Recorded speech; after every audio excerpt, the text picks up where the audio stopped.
Ya lumayan lah buat bayar-bayar uang listrik. listrik. Wah, inspiratif sekali, gitu. Jadi, ya itu.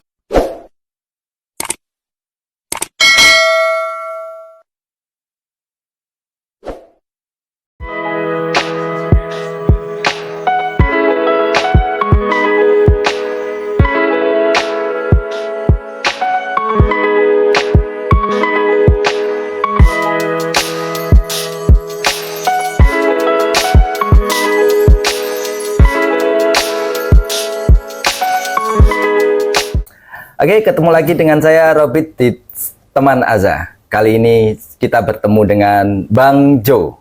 Oke, Bang selamat Jo. datang. Bang Jo ini YouTuber. Banyak hal nanti yang bisa diceritakan yang inspiratif banget dari Bang Jo. Kebetulan kita ketemu di Malang di salah satu komunitas. Nah, ternyata sama-sama dari kota yang sama, yaitu kota Jember. Podo wong Jember. Podo wong Jember ya. Langsung saja, monggo perkenalan Bang Jo. Ya, halo semuanya. Perkenalkan, saya Jo dari Jember ya. Dan mungkin di sosial media lebih banyak dikenal di channel DND Workshop. Ya, DND Workshop. Jadi teman-teman yang pengen tahu mengenai apa aja kegiatan saya bisa cek di YouTube ya, DND Workshop. Lalu TikTok juga ada DND Workshop, dan juga Instagram ya, Instagram juga ada DND Workshop juga namanya. Lalu kita punya dua sosmed mas. Dua sosmed. Per sosmed kita punya dua akun. Yang satunya Backpacker Indonesia. Backpacker Indonesia. Sama namanya semuanya Backpacker Indonesia di semua platform. Beda niche ya. Beda niche gitu. Siap. Terus yang saya dengar ya dari Bang Jo ini adalah beliaunya ini bergerak di banyak bidang sekaligus. Nah, beliau ini adalah karyawan BUMN, salah satu BUMN yang ya lumayan besar di Indonesia. Terus beliau ini juga YouTuber. Beliau ini di dua channel yang lumayan besar, mungkin bisa dicek di deskripsi nanti ya. Beliau ini sebagai desain interior ya. Beliau ini juga kontraktor interior, jadi beliau yang desain, juga beliau yang jual ya kan, beliau yang buat ya kan. Tapi pasti tim kalau Ya, buat ya kalau buat kita ada timnya. Mungkin ada kegiatan lain yang di luar tadi yang saya sebutkan. Mungkin yang lebih mudah aja ya, pasif sih. Bikin kegiatan buat istri. Saya kan juga seneng musik ya, tapi bukan ahli musik ya. gitu ya. Cuman saya seneng di industrinya, sehingga di Jember itu ada studio musik gitu. Jadi yang ngelola ya istri, saya cuman bikinkan aja, ya kan? Ya lumayan lah buat bayar-bayar uang listrik. Ya. Wah, inspiratif sekali, gitu. Jadi, ya itu. Jadi mungkin yang perlu kita gali sekarang ya, yang perlu bagaimana istilahnya triknya mengelola, istilahnya membagi waktu dari banyak hal kesibukan yang pastinya juga ada yang mengikat secara kedinasan juga kan ya. Bagaimana itu kan kalau mungkin yang di luar sana, wah ini istilahnya memanfaatkan atau gimana, monggo. Tips bagi waktu dulu lah. Tips bagi waktu ya. Sebenarnya fokus utama saya itu adalah mana yang waktunya nggak bisa ditunda. Itu dulu ya. Jadi di sini ya sebagai karyawan. Siap. Ya kan? Kalau karyawan kan ada jamnya itu ya kan. Siap. Jadi ketika jam dinas kita fokus dinas. Tapi sedapat mungkin apa-apa yang urusan dinas kita selesaikan pada saat itu juga. Jangan sampai bawa ke rumah gitu. Soalnya kan kalau kita sudah di rumah ya fokus sama usaha, ada keluarga juga gitu kan. Kalau kita sudah harus pulang bawa PR, kita terpecah ke ketiga pikiran gitu loh. Mana yang pekerjaan di kantor belum selesai, mana yang ada tanggungan mungkin sama yang endorse, mana yang juga keluarga juga butuh perhatian, itu kan juga dilema ya. Makanya apa-apa yang bisa kita selesaikan di jam dinas kita selesaikan. Kalau perlu pekerjaan besok, program seminggu ke depan kita sudah tata semuanya. Gitu. Jadi memprioritaskan nata yang mau di apa istilahnya program ya, program kerjanya gitu. Sehingga kita kan tinggal eksekusi aja. Yang penting sudah ada catatannya. Hari Senin saya ketemuan sama siapa, hari Senin ada dinas apa gitu-gitu, harus selesai dulu itu Mas. Gitu sih. Jadi bisa dicek juga ya, kalau teman-teman ke tempat saya kerja, saya mengelola wisata Agro Wonosari. Itu ya. Ini memang tempat wisata gitu. Dan ya alhamdulillah bisa dicek juga untuk target. Alhamdulillah selama saya pegang di sini bulan per bulan nggak pernah nggak masuk targetnya, pasti melampaui. Jadi kalau umpamanya ada yang berbicara atau punya pikiran, kalau umpamanya pegawai dia juga punya job di luar, dia nggak fokus, ya tergantung orangnya juga kan gitu ya. Nah, gitu sih. Terus apalagi ya, kalau masalah usaha, jangan sampai usaha kita itu di luar hobi. Itu aja sih. Soalnya kalau kita itu jam dinas itu kerja, ya kan, terus usaha kita itu bukan hobi kita, akhirnya kita pulang dari kantor itu ya kerja lagi kan, pikirannya gitu. Tapi kalau kita bikin usaha yang sesuai dengan passion, itu kan akhirnya pulang dari tempat kerja itu refreshing kita kan gitu. Misal ya kan, kalau umpamanya kita senang bikin video, senang bikin barang-barang dari kayu gitu ya, kita pulang sekaligus konten, bikin apapun, nge-review alat gitu ya, namanya juga hobi ya kan. Itu sarana refreshing kan akhirnya, nggak terbebani gitu loh Mas. Oke. Jadi kegiatan yang lain itu bukan beban yang jadi tambahan, tapi itu malah jadi refreshing. Itu mungkin kata kuncinya ya. Kata kuncinya hobi refreshing yang menghasilkan mungkin. Nah itu. Oke. Kata kuncinya yang terakhir harus menghasilkan. Ya. Jangan sampai hobi kita malah menghabiskan uang gitu ya. Memang benar ya, kalau hobi kayak interior dan juga bikin konten, itu kan modal dulu memang awalnya. Tapi kita harus yakin gitu loh, suatu saat pasti balik ini gitu. Oke. Satu hal lagi. Kan karyawan. Ini mungkin tadi sudah disebutkan ya. Terus habis itu desain interior sekaligus kontraktornya, YouTuber, reviewer, apapun. Kaitannya apa sih? Ada kaitannya nggak dari ketiga profesinya itu? Kaitannya apa? Kok kayaknya seru kan? Seru ya? Itu tergantung dari sudut pandang ya. Kalau orang yang skeptis, yang misal ya, biasanya mereka itu senangannya bikin berita nggak bagus ya kan, atau seneng kalau melihat orang itu dihujat, biasanya lain pikirannya. Tapi ya di sini saya mau jelaskan juga nih, kenapa kok saya punya banyak usaha, tapi selama ini alhamdulillah nggak pernah ada masalah di kedinasan. Karena gini, ketika saya sudah punya sosial media yang mumpuni, ya kan, kayak Backpacker Indonesia. Sedangkan saya di sini pegang tempat wisata, ya kan? Nah, perusahaan tanpa mengendorse orang, saya bisa menaikkan pamornya tempat wisata saya gitu. Rating rating ya, rating dan juga cepat viral lah gitu ya kan. Nah, sedangkan kalau mau dihitung-hitung, perusahaan mau mengendorse orang masih dari orang luar ya misalkan ya. Iya.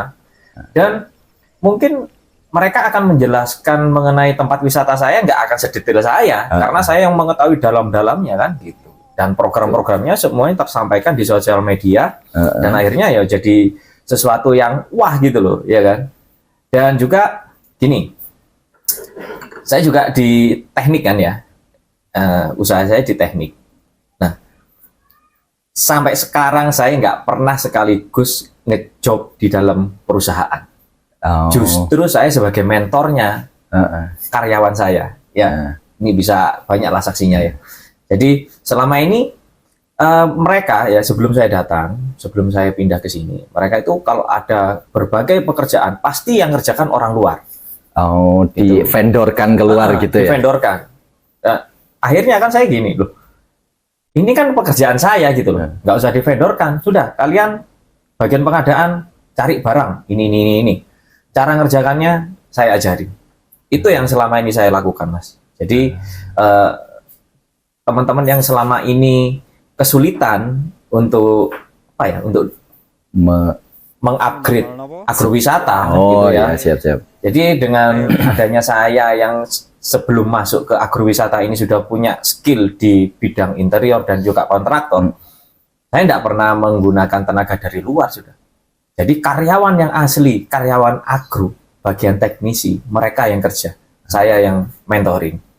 Jadi seperti itu. Itu masalah kedinasan sama YouTubernya. Kalau kedinasan yang jenengan Demban sama desain interior sama nggak istilahnya korelasinya kan kayaknya kan. Jadi kalau sepemahaman saya, wah, yang desain interiornya kafe, hotelnya di sini mungkin ada peran sertanya Bang Jo ini pasti. Iya, betul. Jadi di situ karena saya bisa desain ya. Iya. Saya gambar 3D, akhirnya saya sampaikan ke anggota gitu, ke karyawan saya. Saya maunya kayak gini nanti desainnya. Nanti caranya seperti apa? Nah, datangkan dulu bahan-bahannya, saya kasih list. Kita kasih ke kantor pengadaan, bukan dari kita. Barangnya datang, udah saya ajarin gini caranya. Jadi ya banyak sih korelasinya. Korelasinya gitu. Banyak. Iya, dan dengan cara-cara seperti itu saya lebih enjoy gitu, Mas, untuk kerja di sini gitu. Jadi nggak cuman saya berangkat cuman nunggu waktu pulang, enggak, karena apa bener-bener berkarya ya kalau saya bener-bener tersalurkan. Dan satu hal lagi, kalau boleh tahu nanti mungkin bisa ditampilkan di videonya ya. Karya-karyanya yang bisa dilihat dari istilahnya kreasinya jenengan waktu di sini yang bisa dilihat oleh mungkin pengunjung wisata di sini mungkin. Oh, oke. Kalau mungkin atas. Ya. Jadi karena saya di sini juga basicnya di interior, ya kan, bisa dibedakan kondisi hotel, ya kan, sebelum saya datang dan setelah saya datang, bisa dibedakan itu. Siap.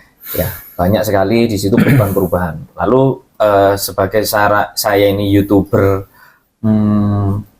di traveling ya, traveling reviewer, termasuk di reviewer makanan. Nah itu kan ada korelasinya kan? Ada korelasinya. Jalan-jalan, adventure, sama masak, sama nge-review makanan itu semuanya ada korelasinya. Nah, mungkin yang paling ekstrim kelihatan di sini adalah pembangunan wisata Bukit Kunir. Bukit Kunir yang atas itu ya? Itu Bukit Kunir. Jadi dulunya itu ada sebenarnya Bukit Kunir, tapi ide awalnya sudah ada. Akhirnya dibongkar karena membahayakan pengunjung. Sekarang kita bangun lagi dan alhamdulillah kan viral kan setelah COVID kemarin ya kan. Nah, dari beberapa spot itu kita ya alhamdulillah bisa bangkit gitu loh dari COVID. Terus yang kedua Arjuna Geopark. Arjuna Geopark. Ya nanti bisa dilihat lah. Dan teman-teman bisa cek nih di Instagramnya juga ada. Terus di banyak sih yang ngeposting ya di YouTube. Kalian cek aja Bukit Kunir pasti keluar tuh. Arjuna Geopark pasti keluar tuh. Banyak sekali yang nge-review gitu. Dan alhamdulillah karena saya juga masuk di termasuk YouTuber ya yang di paham digital gitu. Yang paham digital dan juga banyak kenalan YouTuber gede. Akhirnya saya mengundang mereka ke sini tuh for free gitu loh. For free. Iya, biasanya bantu endorse ya mereka ya. Bantu endorse. Dan mereka kan juga sebenarnya juga butuh konten ya kan. Butuh konten, saya kasih kesempatan. Ini sudah saya punya view yang bagus, silakan dieksplor. Gitu. Ya, akhir-akhirnya juga podcast juga bareng nanti kan gitu. Ya, semuanya ada kaitannya sih. Kalau selama itu ada hubungannya sama media sosial, pasti ada hubungannya. Ini satu hal lagi. Kan kalau kita dengar banyak hal, keterampilan atau apapun ya yang bisa mungkin kalau orang bilang nggak punya spesialis tertentu, banyak hal yang mungkin, tapi dan ada buktinya bahwa jenengan mampu gitu loh. Nah, kuncinya apa? Bisa belajar banyak hal lah pertanyaan. Curiosity. Curiosity. Jadi keingintahuan. Oh, keingintahuan. Jadi saya ini kan basicnya apa sih? Pertanian kan? Pertanian. Saya sarjana pertanian. Kok bisa saya di interior? Kok bisa saya di YouTube? Kok bisa saya di marketing? Kok bisa saya di agrowisata? Kan gitu. Karena apa ya? Keingintahuan aja. Ya, kalau saya sih prinsipnya apapun ilmunya itu ada jalannya. Sekarang gini ya, apa sih yang nggak ada di media sosial, ya kan? Cara ngebunuh orang aja ada kok di Cara YouTube. buat bom. Cara buat bom ada di YouTube, ya kan? Tinggal kita memanfaatkan media sosial itu untuk mencari hal-hal yang negatif atau yang positif. Terserah kita. Dan harus bisa baca kesempatan ya, baca peluang gitu loh. Umpamanya ada yang nawarin nih, Pak. Nah ini ada kaitannya sama waktu saya pertama kali terjun di interior. Jadi awalnya itu kan saya punya tukang untuk masang wallpaper aja kan. Masalah interior HPL saya buta waktu itu, gitu loh. Akhirnya waktu customer saya masang wallpaper, karyawan saya tanya, Pak, itu ibu itu pengen ini pesan kitchen set. Itu gimana Pak kalau pesannya? Udah kita handle. Nah gitu. Akhirnya mau nggak mau, ketika saya sudah mengambil resiko itu, saya kan harus belajar. Dan dengan mudah saya cari referensi untuk bikin interior HPL gitu-gitu tuh ya di YouTube ada semua gitu. Jadi daripada kita habiskan waktu untuk lihat yang joget-joget, ya kan? Lebih baik apa peluang di sekitar kita. Nah, itu yang kita cari di YouTube. Pasti ada. Dan satu lagi, Mas.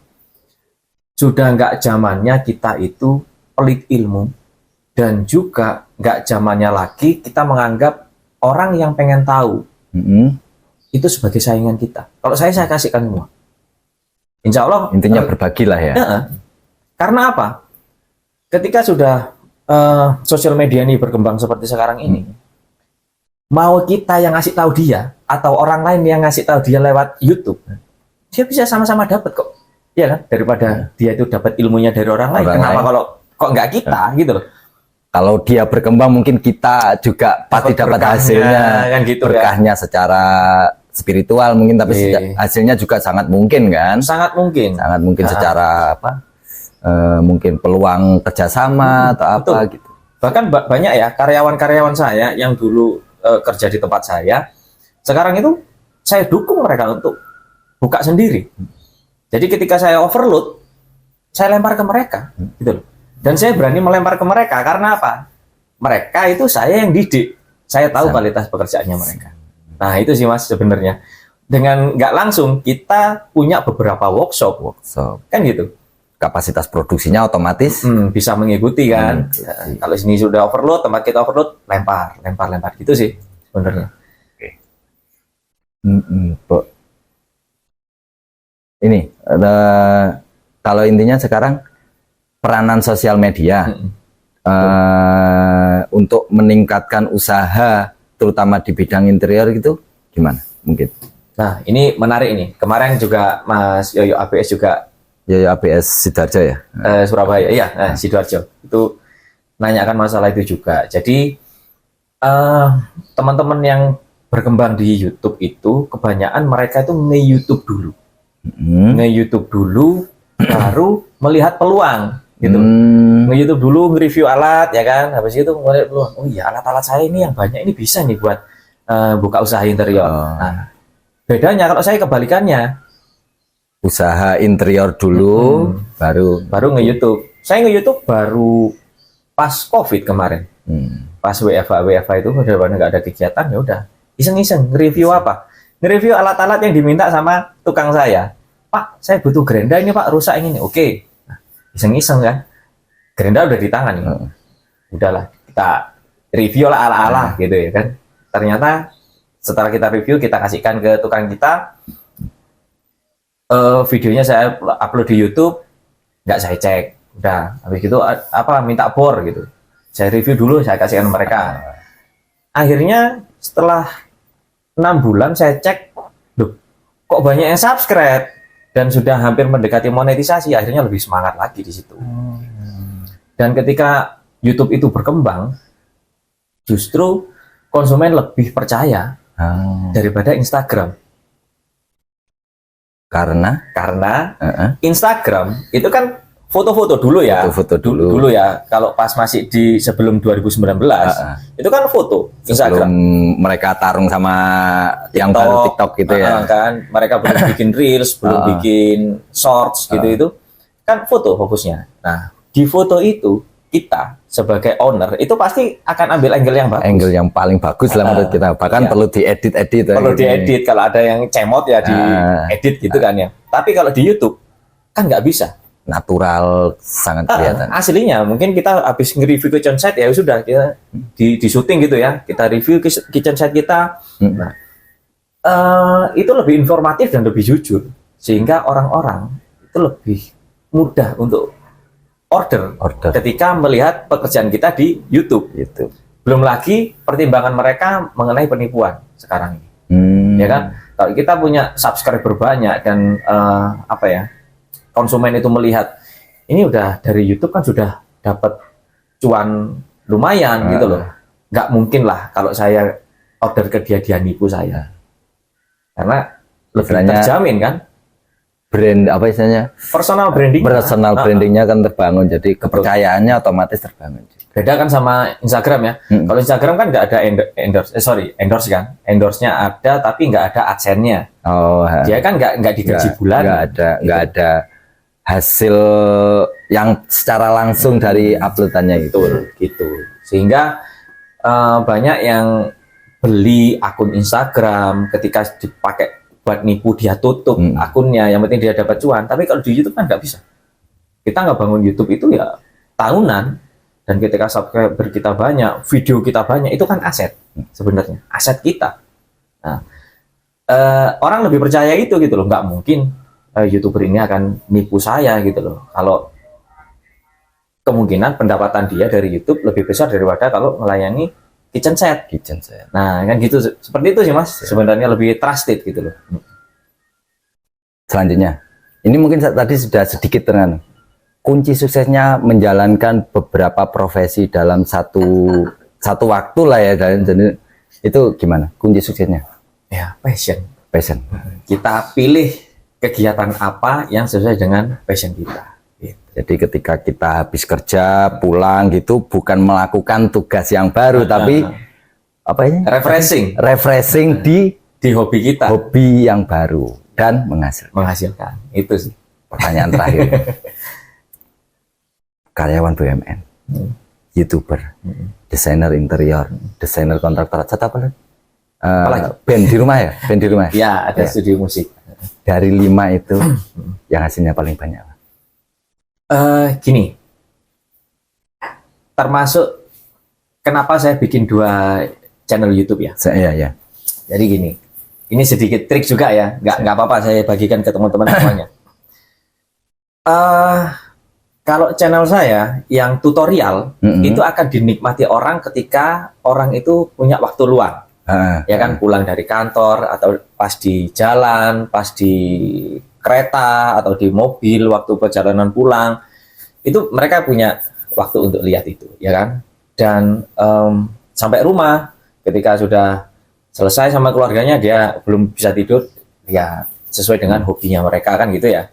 Nah, kenapa kok saya bikin tandingan yang satu ini channel traveling, ya kan? Karena ketika mereka Sabtu dan Minggu mereka fokus sama keluarganya, ya kan, mereka akan lihat channel apa? Channel petunjuk kemana nih kalau mau liburan kita.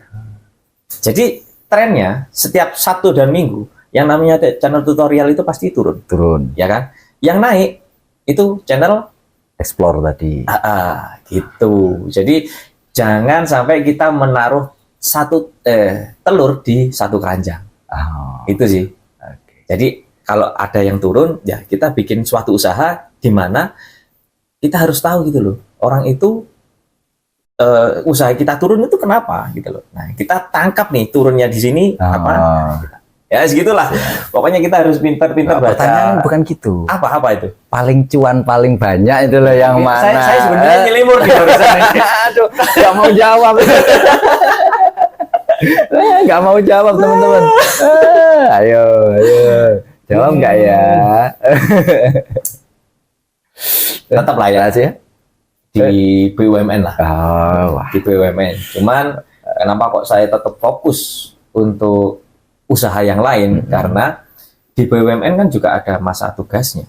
Setelah kita selesai pensiun ya. Nah, banyak senior saya yang pensiun itu bingung mau ngapain, ya kan? Siap. Mereka punya pikiran bisnis sekarang itu seperti dulu, gitu loh. Seperti zaman-zamannya mungkin bapaknya mereka, gitu kan ya. Nanti ketika saya sudah pensiun buka warung, saya punya uang banyak, ya kan? Wis, aku tak buka kos-kosan kayak, atau buka warung kayak, atau buka usaha apa. Padahal sekarang itu sudah bergeser. Orang akan beli, misalnya ya, nih bang kameramen nih, ya kan, melihat saya sama Mas Robit, ya kan, saya jual nasi goreng, ya kan, harga 10.000, ya kan, dan Mas Robit jual nasi goreng yang rasanya sama 8.000, tapi karena bang kameramen ini lebih kenal sama saya, pasti dia lebih ambil ke saya. Nah, intinya apa? Jam terbang. Itu yang biasanya dilupakan oleh karyawan, gitu loh. Mereka pikir uang itu adalah segalanya, ya kan, ketika dapat pesangon kayak atau apapun, itu bisa dibuat usaha. Biasanya mereka akan dihajar oleh orang-orang yang sudah berpengalaman, gitu. Makanya jam terbang dulu ya kan, sebelum kita pensiun, usaha kita harus settle dulu. Itu sih semangatnya. Jadi kesimpulannya tadi udah jawab, mau jawab ternyata yang cuan paling banyak ya itulah ya, tapi setidaknya nabung peluang kayaknya. Nabung peluang. Soalnya kalau kita bisnis, kalau tiba-tiba pensiun udah mulai bisnis, was banyak yang tiba-tiba stroke kan pasti. Iya, kenyataannya kayak gitu, kenyataan kayak gitu. Mereka apa ya? Melawan pasar yang sudah dikuasai oleh anak-anak muda kan, dan mereka nggak tahu pasarnya, nggak tahu medannya. Iya, betul. Dipikir sekarang sosial media itu nggak punya peranan penting, nggak bisa. Itu sih. Maya tapi bener-bener nyata ya. Oke, ternyata mau dijawab teman-teman. Itu saya rasa pertemuan kali ini, terima kasih informasinya, terima kasih inspirasinya, pasti banyak menginspirasi teman-teman di sana, teman-teman aja di sana. Begitu aja dari saya, sampai ketemu lagi. Jangan lupa subscribe, like, dan komen. Ikuti terus channel ini. Sampai ketemu lagi. See ya. Dadah.